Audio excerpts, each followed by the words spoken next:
চট্টগ্রামের সমুদ্রের পাশে এক দরিদ্র জেলে বাস করত। ওই দিন সে সমুদ্রে গিয়ে মাছ ধরত এবং তার পরিবারকে খাওয়ানোর জন্য। এক সকালে যখন সে জাল ফেলে মাছ ধরছিল, তখন সে একটি ছোট্ট সোনালী মাছ ধরল। তার আশ্চর্যের বিষয়, মাছটি কথা বলল। দয়া করে দয়ালু জেলে সোনালী মাছটি অনুরোধ করলো, আমাকে ছেড়ে দিন, আর আমি আপনাকে একটা ইচ্ছা পূরণ করব।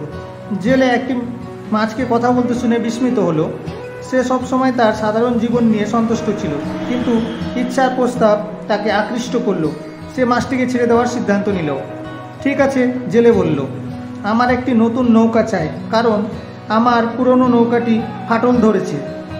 আপনার ইচ্ছা পূরণ হয়েছে, সোনালী মাছটি বলল। বাড়ি যান, আর আপনি আপনার নতুন নৌকা পাবেন। জেলে সোনালী মাছটিকে সমুদ্রে ছেড়ে দিল এবং বাড়ি ফিরে এলো। তার আশ্চর্যের বিষয়, তীরে একটি নতুন নৌকা অপেক্ষা করছিল। তার স্ত্রী এবং সন্তানরা আনন্দিত হলো এবং জেলে তার সৌভাগ্য নিয়ে খুশি ছিল। দিনগুলো কেটে গেল এবং জেলে তার নতুন নৌকাটি উপভোগ করলো। আগের চেয়ে আরও বেশি মাছ ধরল। তবে তার স্ত্রী অসন্তুষ্ট হতে শুরু করলো।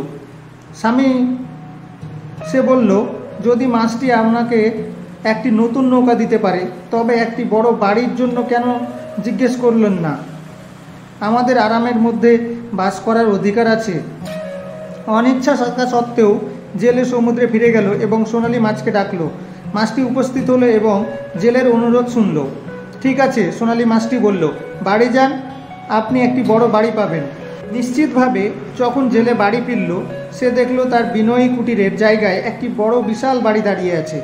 তার স্ত্রী আনন্দিত হলো, কিন্তু শীঘ্রই তার আনন্দ লোভে পরিণত হলো। স্বামী, সে বলল, বড় বাড়িতেই কেন থামবো? মাছকে বলুন আমাদের গ্রামের সবচেয়ে ধনী লোক বানাতে। জেলে এখন তার স্ত্রীর ক্রমবর্ধমান চাহিদা অস্বস্তি বোধ করছিল। আবার সমুদ্রে গিয়ে সোনালী মাছকে ডাকলো। আপনার স্ত্রী এখনও সন্তুষ্ট হয়নি, মাছ বলল। বাড়ি যান এবং আপনি যা প্রয়োজন তাই পাবেন। যখন জেলে বাড়ি ফিরল, সে দেখল তার বিশাল বাড়িটি অদৃশ্য হয়ে গেছে এবং তারা তাদের পুরনো কুটিরে ফিরে এসেছে। নতুন নৌকাটিও চলে গেছে এবং তারা তাদের সাধারণ ও বিনয়ী জীবনে ফিরে এসেছে।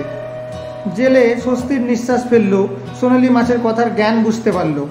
সেদিন থেকে জেলে এবং তার পরিবার যা ছিল তাতেই সন্তুষ্টভাবে বাস করতে লাগলো। কখনো প্রয়োজনের চেয়ে বেশি চাইতে না। তারা জীবনের সাধারণ আনন্দ এবং সন্তুষ্টির মূল্য শিখেছিল। গল্পের শিক্ষা, লোভ এবং অসন্তুষ্ট ক্ষতি এবং দুঃখ আনতে পারে। যা আছে তাই প্রশংসা করা এবং তাতেই সন্তুষ্ট থাকা গুরুত্বপূর্ণ।